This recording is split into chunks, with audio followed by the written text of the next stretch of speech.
Umroh bersama Kanomas Lampung. Pasti berizin travelnya, pasti visanya, pasti jadwalnya, pasti hotelnya, pasti harga paketnya. Silakan hubungi 0821 8233 8299. Nah, adapun rukun wudhu yang memang perlu kita sampaikan, yang perlu kita bahas, itu ada beberapa, yaitu fardu wudhu. Yang pertama adalah niat.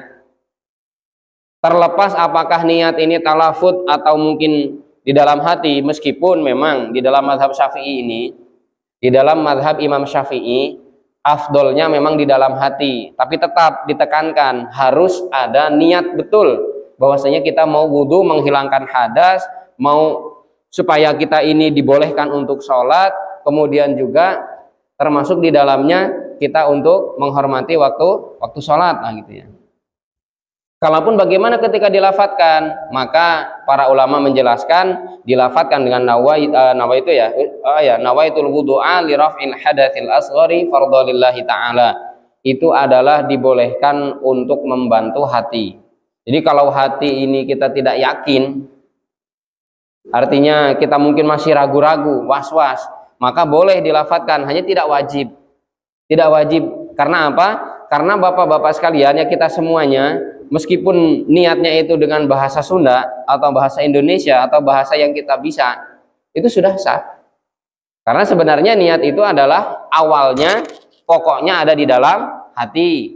Ketika hati tidak yakin, maka boleh diucapkan. Jadi tidak wajib. Lah kalau misalkan nggak bisa niatnya seperti apa? Nggak mungkin nggak bisa niatnya. Karena apa?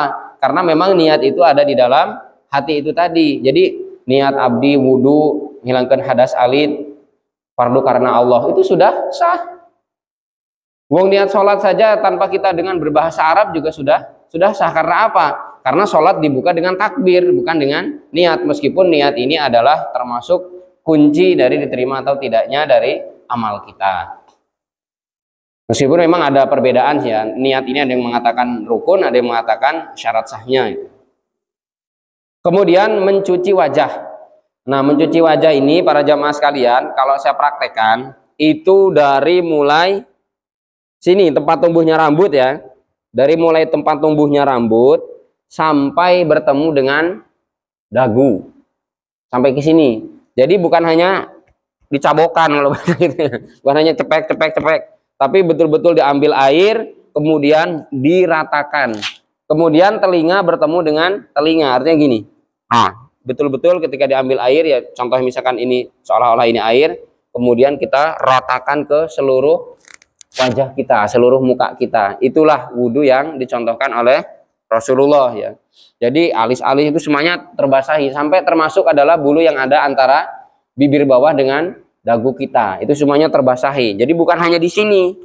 Bukan hanya di sini, tapi semuanya dicuci. Itu mencuci wajah ya.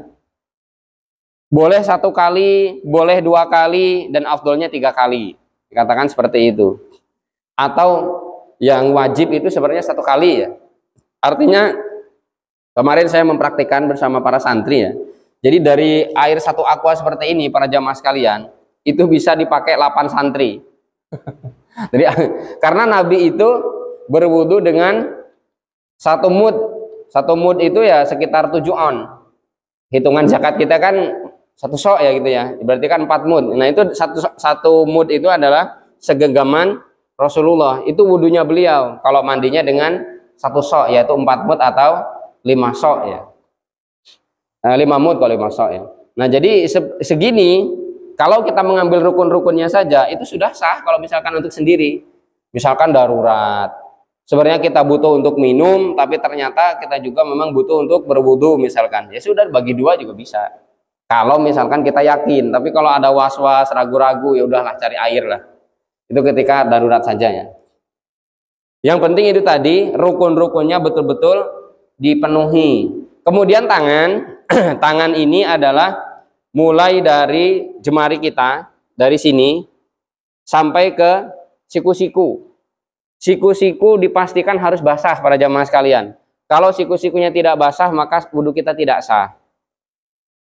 Atau kalau misalkan kita mau memanjangkan sampai ke daerah sini, daerah apa namanya lengan ini ya, itu nggak apa-apa. Karena Abu Hurairah ya sahabat Nabi Shallallahu Alaihi Wasallam, beliau itu wudunya seperti itu. Maka kemudian bercerita, seperti inilah aku melihat wudu Rasulullah Shallallahu Alaihi Wasallam. Jadi dari tangan di sela-sela jarinya ya, ini sekalian aja. Kemudian sampai ke kedua siku itu sudah pokok lah ya. Kalau mau ditambahkan ke sini boleh, karena tadi kita akan bercahaya nanti, anggota tubuh ini akan bercahaya ketika di hari kiamat, ketika nanti dikumpulkan di padang mahsyar oleh Allah Subhanahu wa taala. Kemudian dimulai dari yang tayamun, dari yang kanan 3 kali, baru kemudian yang kiri 3 kali. Itu untuk tangan. Selanjutnya adalah membasuh kepala. Nah, ini ada perselisihan. Jadi kalau misalkan kok bapak-bapak para jamaah sekalian kok melihat ada yang membasuh kepalanya itu seperti ini Pak, sesuai dengan hadis riwayat Bukhari Muslim dari sahabat Utsman ya. Ada yang seperti ini aja. Ini termasuk yang saya pilih ya, meskipun saya nggak menyalahkan yang lain. Ini kemudian dari sini dikembalikan dan masuk ke telinga. Nah, itu adalah hadisnya sahih Bukhari Muslim. Kemudian di dalam madhab Syafi'i atau di dalam madhab Imam Syafi'i, pendapat beliau di dalam surat Al-Maidah di ayat yang ke-6 itu tertulis ada biru'usikum. Ada huruf ba di situ. Bukan Allah Subhanahu wa taala langsung berfirman di dalam ayatnya wamsahu ru'usakum, bahwa basuhlah kepala kalian, bukan basuhlah rambut ya gitu ya. Maka kemudian beliau mengatakan itu hanya untuk sebagian saja, sehingga pengikut madhab Syafi'i ya terkhusus yang ada di Indonesia, maka sebagian saja sudah sah. Bahkan saya pernah membaca dalam kajian madhab Syafi'i, 1 helai saja itu sudah sah. Karena apa? Yang paling penting adalah kepalanya. Kalau botak seperti apa? Nah itu tadi, rambut tidak jadi sebuah kewajiban, tapi yang paling penting adalah kepalanya. Jadi bapak-bapak mau milih yang tadi yang sekali dikembalikan kemudian langsung ke telinga, itu juga benar. Mau memilih yang sebagian-sebagian 3 kali kemudian telinga 3 kali, itu juga ada dasarnya dari madhab Imam Syafi'i atau pendapat dari Imam Syafi'i, dan juga Syafi'iyah mayoritas melakukan seperti itu. Karena yang salah itu yang enggak wudhu dan tidak mau sholat atau yang sholat tapi tidak berwudhu. Silahkan, kira-kira kita mantap yang mana? Lah, saya mantap yang segini aja karena dari kecil saya sudah diajari itu. Ya sudah, lanjutkan. Silahkan, karena itu juga ada dasarnya. Yang penting jangan saling menyalahkan, jangan mengatakan kalau yang sebagian ini tidak sah. Nah, ini perlu ada yang namanya diskusi, perlu ada yang namanya penegasan. Tidak sahnya di mana?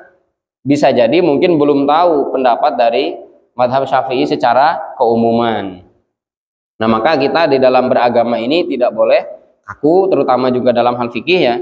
Dan juga kita harus banyak mencari referensi. Kalaupun mungkin bagi kita yang awam lah pokoknya ngikut ustadznya itu sudah selamat, nggak masalah. Karena apa? Taklid seorang awam kepada seorang alim atau seorang ulama itu dibolehkan. Karena apa? Kalau kita bahkan kalau langsung aja ke Quran dan Sunnah, yakin kita bisa paham. Karena Quran dan Sunnah itu ternyata juga tidak semuanya dirinci tadi. Tentang masalah sholat, masalah zakat, kan tentang masalah haji juga tidak ada rincian detailnya di dalam Al-Quran. Nah, kalau kita hanya misalkan langsung aja kita ngaji Qurannya, ngaji Sunnahnya kita pahami tanpa guru, malah berabe, malah repot dan bahkan bisa membawa kepada ya kekeliruannya. Khawatir maka dengan guru itu tadi sudah selamat ya. Kemudian jamaah rahimani rahimakumullah, mencuci kedua kaki.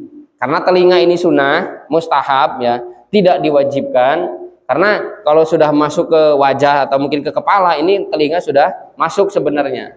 Kalaupun sunnah ini kalau ditegakkan pahalanya nambah. Dari rukun kita tegakkan, kemudian sunnahnya juga kita tegakkan, maka pahalanya akan bertambah. Untuk kaki adalah sampai mata kaki. Mata kaki harus basah. Kadang anak-anak saya lihat ya, anak-anak TPA kita, itu kadang cuma ditendangi aja airnya. Jadi air ngalir dari keran, itu cuma ditendangi cuman.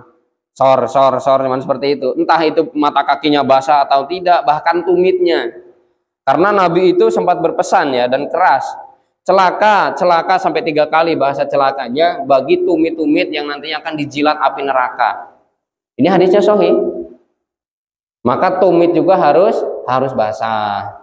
Termasuknya adalah tadi yang pokok adalah ilal ka'bain, di situ adalah kedua mata kaki kita juga harus terbasuh ya. Tidak boleh ditinggalkan. Kalau misalkan bapak-bapak pengen langsung ke betis juga boleh. Karena tadi Abu Hurairah pun mencontoh Nabi Shallallahu Alaihi Wasallam itu sampai ke betisnya. Termasuk adalah ketika membasuh muka, kemudian di tengkuk kita juga dibasuh. Tadi memang ada riwayat secara umum bahwa memanjangkan warna putih yang nantinya akan bercahaya ketika di hari kiamat. Maka silahkan kalau misalkan sempat. Yang penting rukunnya tadi ditunaikan, kemudian sunnah-sunnahnya ditegakkan. Nah, sunnah-sunnahnya apa saja? Baik, kita bahas. Baca bismillah. Jadi selain kita nawa itu bismillah juga ada ditekankan. Karena apa? Karena di sini dikatakan oleh Nabi, la wudu aliman lam yadkurismallah alaihi. Tidak ada wudu, ya seolah-olah seperti itu ya. Jadi tidak dianggap wudu bagi siapapun yang tidak membaca basmalah. Kalaupun memang riwayatnya diperselisihkan, ada yang mengatakan lemah, akan tetapi banyak sekali yang meriwayatkan dan juga para ulama membenarkan. Ya bismillah saja, nggak perlu bismillahirrahmanirrahim gitu. Jadi ketika kita mau kan ngocor ya pakai keran kita ya bismillah dulu baru kemudian mencuci tangan 3 kali. Nah, ini yang sunahnya Pak ya, sunahnya. Karena apa? Karena kalau dalam keadaan darurat kita hanya rukun-rukunnya saja sah. Lawang tayamum aja cuman wajah sama tangan juga sah, apalagi berwudu dengan air dalam keadaan mungkin kita darurat misalkan ya, hanya ambil rukun-rukunnya saja ya sah, nggak masalah. Hanya dalam keadaan ideal seperti ini, kita kan cuaca juga tidak terlalu ekstrim dinginnya ya. Ya tentunya kita sempurnakan tadi isbagul wudu alal makarih tadi ya, menyempurnakan wudu ketika meskipun waktu-waktunya itu sangat ekstrim sekali. Maka dicuci tangan 3 kali, selesai setelah itu baru kumur-kumur, madmadoh. Nah ini sunnah selanjutnya adalah kumur-kumur. Meskipun memang ketika puasa ini hati-hati, karena dalam mazhab Syafi'i itu benar-benar diperhatikan, jangan sampai kemudian kumur-kumur lalu tertelan. Mengerikan sekali. Maka memang ada yang dalam pendapat itu nggak perlu kumur-kumur tapi cuman disentuhkan di mulut gitu ya. Karena apa? Khawatir tadi, kehati-hatian kalau nanti tertelan, apalagi dalam kondisi misalkan puasanya puasa wajib ya. Puasanya puasa yang entah itu puasa wajib Ramadan atau mungkin mengqadha atau mengganti puasa kita yang ditinggalkan, atau bisa jadi puasa nazar. Kan wajib puasa nazar itu. Kemudian bersiwak ya. Bersiwak ini, gosok gigi ini sunnah Pak.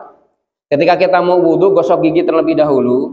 Kalau saudara-saudara kita jauhlah biasanya jamaah tabligh itu biasanya sedia kayu siwak, kayu arok.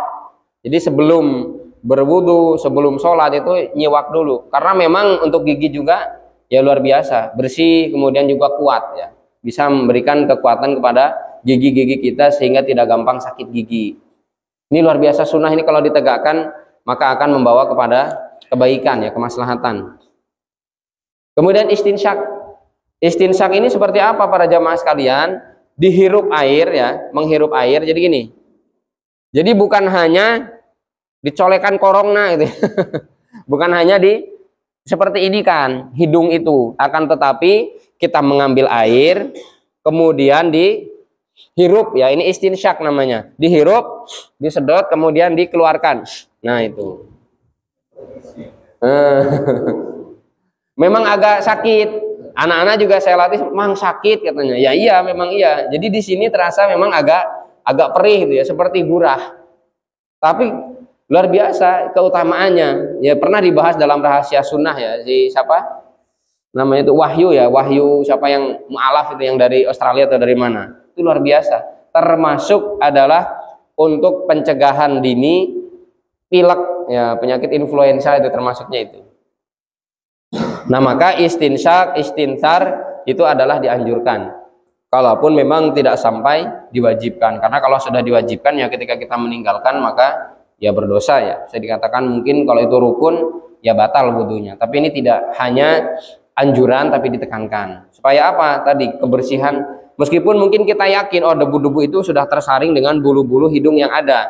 Akan tetapi Nabi mencontohkan seperti itu, maka ketika kita melakukan itu lebih baik dan juga akan lebih berpahala. Selanjutnya adalah menyela-nyela jenggot kalau ada jenggotnya. Kalau jenggotnya lebat, maka Nabi itu memasukkan tangannya sampai ke bagian dagunya dan di sela-sela itu dengan air sendiri.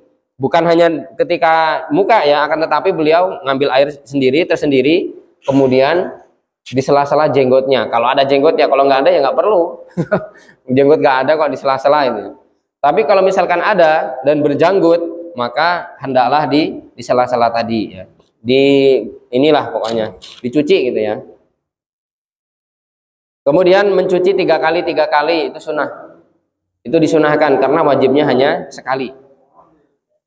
Mencuci telinga. Nah, mencuci telinganya gini Pak, bukan sekedar di sini ya. Bukan sekedar di sini, tapi tadi kalau mau misalkan memisahkan antara kepala kita dengan telinga, tapi nih diputar di sininya supaya supaya bersih. Jadi memang betul-betul thaharah itu kita membersihkan jiwa kita, diri kita, fisik ya, secara fisik ya. Ini dibersihkan betul. Jadi bukan hanya diginikan, udah ditepakan lah kalau bahasa Sundanya ya. Jadi sudah seperti ini nanti malah cuman, nah jangan, tapi dibersihkan, diputar, dibersihkan. Dan itu yang dicontohkan oleh Nabi seperti itu dan juga dijelaskan oleh para ulama. Selanjutnya adalah dimulai dari yang kanan. Dimulai dari yang kanan ini adalah sunnah yang ditekankan. Artinya sunnah di sini Rasul mencontohkan ya setiap beliau ini melakukan apa-apa dari kebaikan, beliau pakai sendal memulainya dari kanan. Beliau nyisir, para jamaah sekalian. Mungkin kita nggak paham lah mungkin ya, mungkin kita jarang kita memahami oh kalau nyisiran juga ternyata Rasul itu memulai dari yang kanan. Kemudian juga ketika beliau ya apalagi masuk ke dalam masjid yang mencontohkan juga masuk dengan kaki kanan. Jadi at-tayammun memulai dengan yang kanan itu adalah lebih ditekankan, dianjurkan. Selanjutnya adalah itolatul ghurrah wa tahjil tadi ya, memanjangkan warna putih yang nantinya akan menjadi saksi bagi kita semuanya pada hari kiamat. An yabda fi mashi ra'si bi muqaddamihi. Kemudian juga ketika membasuh kepala itu memulainya dari depan, dari sini.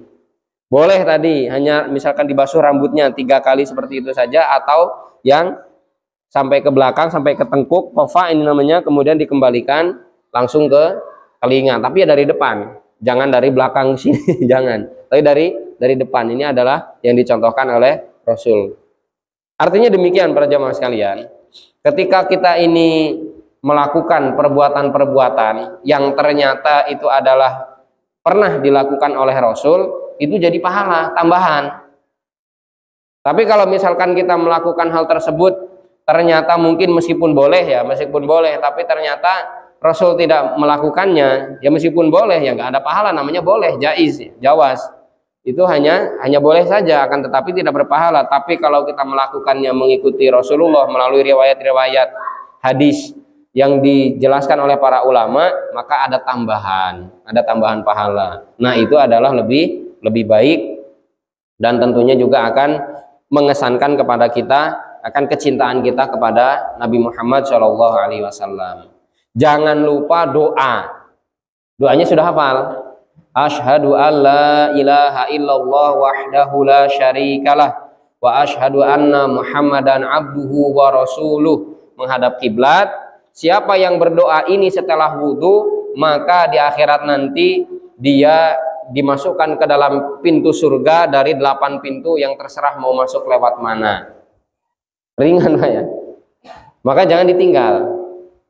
Dalam keadaan apapun, misalkan kau sudah sholat jamaah sudah ditegakkan, kita selesai berwudu, kemudian sudah sholat jamaah, mungkin imam sudah membaca Al-Fatihah misalkan, ya sudah doa dulu. Tetap berdoa, sempurnakan wudu kita, kemudian baru mengikuti sholat berjamaah. Nah tadi doanya ini jangan dilupakan. Kalau mau ditambah boleh, Allahumma ja'alni minat tawabina waj'alni minal mutatahhirin. Nah maka itu juga dianjurkan. Ya silakan. Kalau misalkan jamaah sekalian, alah cukup aja lah, asyhadu alla ilaha illallah wahdahu la syarikalah wa asyhadu anna muhammadan abduhu wa rasuluh, sudah selesai. Sampai di situ pun itu sudah dimasukkan ke dalam pintu surga. Dari 8 pintu yang terserah kita mau masuk lewat mana kita mau masuknya. Saking apanya? Saking mulianya apa yang sudah diajarkan oleh Rasulullah Shallallahu Alaihi Wasallam, ya, betapa mulianya umat-umat Nabi Shallallahu Alaihi Wasallam dengan amalan yang seolah-olah mungkin sepele seperti itu, akan tetapi balasannya adalah surga.